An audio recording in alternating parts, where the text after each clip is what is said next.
Xo'p, bugundan уже ulashni boshladik. Texnik shart hamma dokumentlar chiqdi. Hozir test qilib tez ishlatishga, nakashda svet bo'lib turishiga ulab qo'ydim. Buni hali kech payt kelib davom ettiramizda, ertaga hayitda buni polnisi boshqatdan ochib yig'amiz hammasini. Hozir ishlaydigan qilib qo'ydim. Bir fazani o'ziga uladim, qolganiga ulamadim. Mana hozir mana bundan birinchi liniya kelgan. Bir faza kirgan. Bir fazani o'zida ishlayapti. Hozir tok sotishni boshlagan mana. 29 amper sotyapti.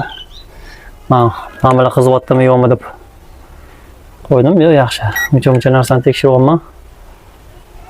31-33 gradusdan oshmayapti. Hozir 1 soatcha bo'ldi ishlayotganiga. 40 minut bo'ldi.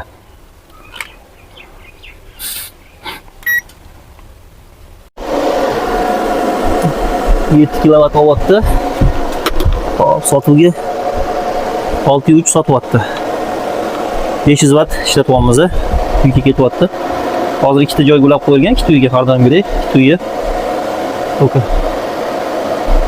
Hozir hammasini ochib-chochib, hammasi bilan ulash uchun hammasini yengillayman, bularni boshqatdan qilaman. Bu xonada men buni ham chiroyli qilib o'rtaga tortib boraman.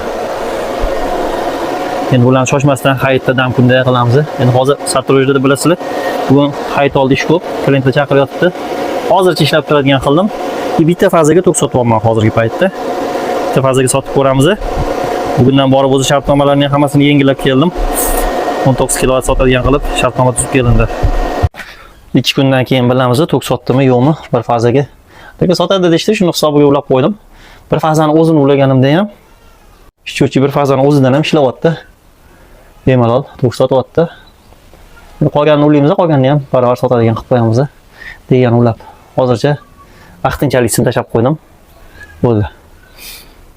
Keyin o'zi boshqasini tortib, bu yerdan o'zi qallirosim kelib, hozir 10 lik kelgan, mana hamsi 10 ekan.